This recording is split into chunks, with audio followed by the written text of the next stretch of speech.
이씨가 나라를 얻는다. 이런 이야기가 고려시대에 왜 나오게 되냐면 오행과 관계가 있습니다.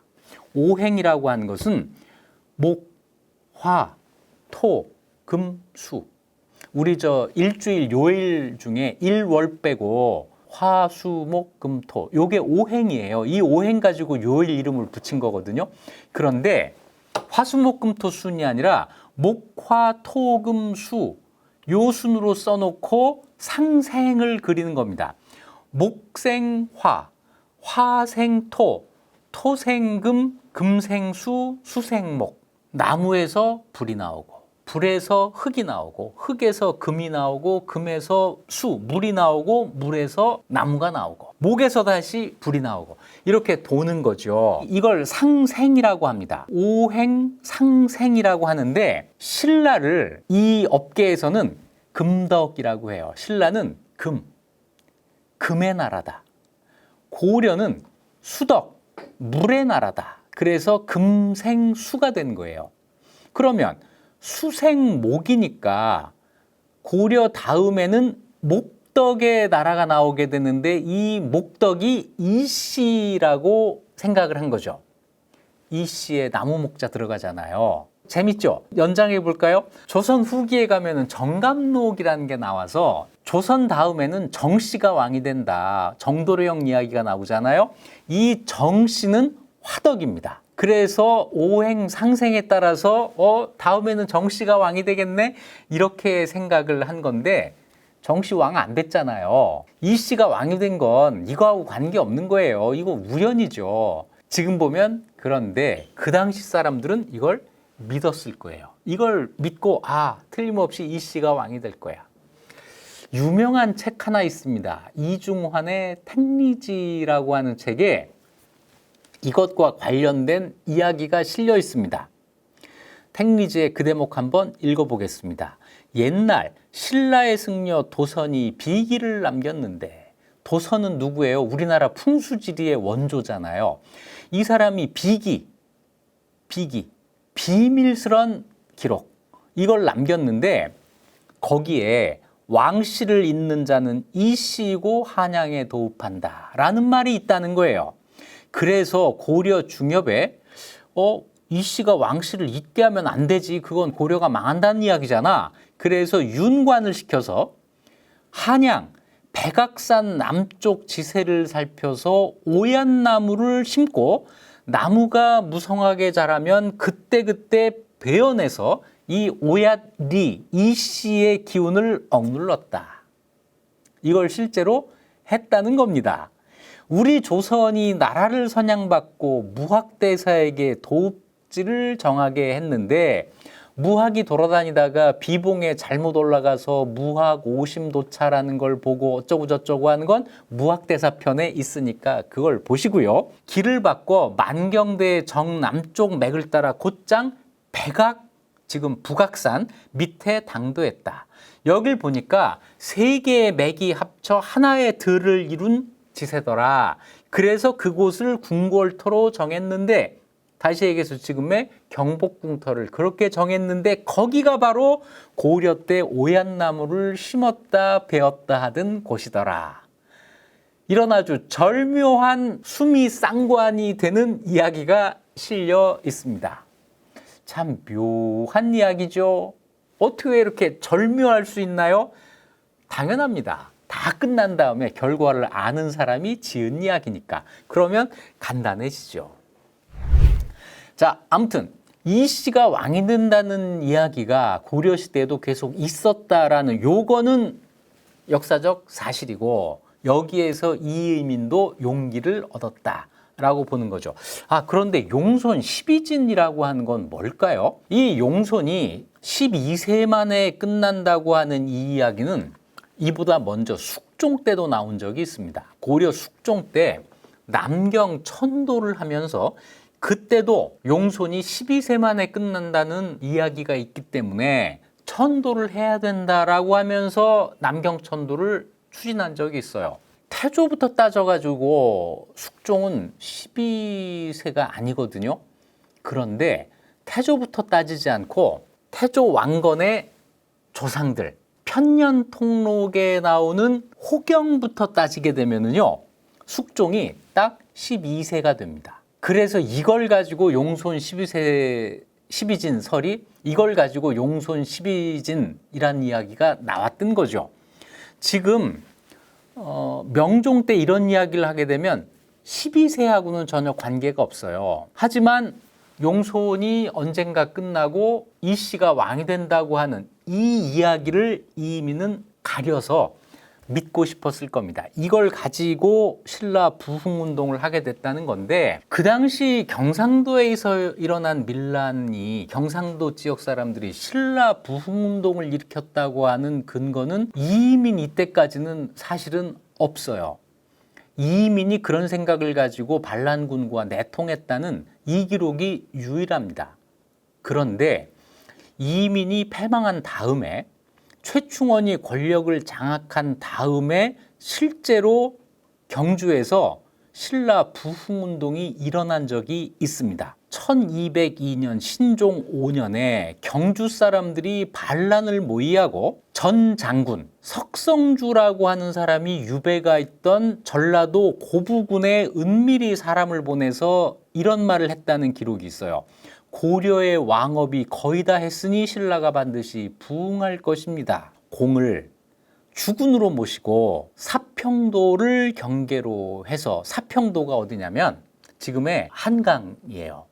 한남동 일대입니다. 그러니까 사평나루 그러면 한강을 건너는 나루니까 이게 한강을 경계로라는 뜻이 돼요.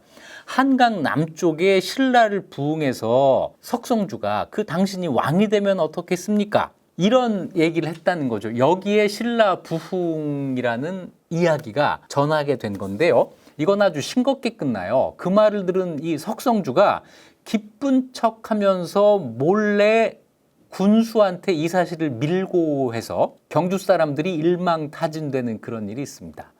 그래서 이 신라 부흥운동이 실제로 있었던 것일까 하는 의심조차 갖게 되는데, 그걸 미루어 봤을 때 이민이 정말 신라 부흥의 생각이 있었는지, 그 생각을 가지고 김삼이 효심과 내통을 했는지는 사실은 크로스 체크가 되지 않는 일방적인 기록입니다. 신라 부흥운동은 이 정도로 끝나지만 백제와 고구려 부흥운동은 실제로 있었어요. 고구려 부흥운동은 이거보다 좀 뒤입니다. 1217년에 서경 평양에서 최광수라고 하는 군인이 구고려 부흥병마사라고 하는 이 타이틀을 자칭하고 반란을 일으킨 적이 있습니다. 구고려는 고구려와 같은 말일 거예요. 기록이 잘못되었거나 아니면 최광수가 역사 공부가 짧았거나 뭐 둘 중에 하나일 겁니다. 이래서 고구려 부흥운동이 옛 고구려의 서울이었던 평양에서 있었다. 이건 사실이고, 백제 부흥운동은 그로부터 20년 뒤에 1237년에 전라도 원율 담양에서 이연년이라는 초적이 백적 도원수를 자칭하고 반란을 일으켰다는 기록이 있습니다. 백적이 아니었을 거예요. 틀림없이 이연년은 백제 도원수라고 했을 텐데, 이걸 기록하는 쪽에서 이런 하찮은 것들이 무슨 백제도원수야, 백적도원수라고 그냥 일방적으로 썼을 가능성이 크죠. 왜냐하면 자기가 자기를 칭하는데 백적이라고 했겠어요? 그래서 백제 부흥운동도 실제로 있었어요. 이 사람들이 밀란을 일으키면서 왜 고구려 백제 또는 신라의 부흥을 표방할까? 아직도 그 지역 사람들이 우리가 고구려 후손이야, 백제 후손이야, 신라 후손이야, 이런 생각을 가지고 있었기 때문이겠죠. 그래서 삼국을 따로따로 계승한다는 생각, 삼국 분립의식이 있었기 때문에 이때 이런 일이 벌어진 걸 겁니다. 하지만 이것들이 미미한 찻잔 속의 태풍으로 그치고 말아요. 다시 말해서 삼국 분립의식이 있기는 했지만 정치적으로 의미를 가질 정도는 아니었다. 이렇게 봐야 되겠죠. 자, 그러니까 삼국시대에 고구려, 백제, 신라의 그 전통을 계승한다고 하는 생각이 얼마나 오랫동안 남아 있었는지 알 수 있죠. 이런 분리불식이 사라지는 게 언제냐면 몽골과 전쟁을 거치면서 삼국유사가 기록될 때쯤입니다.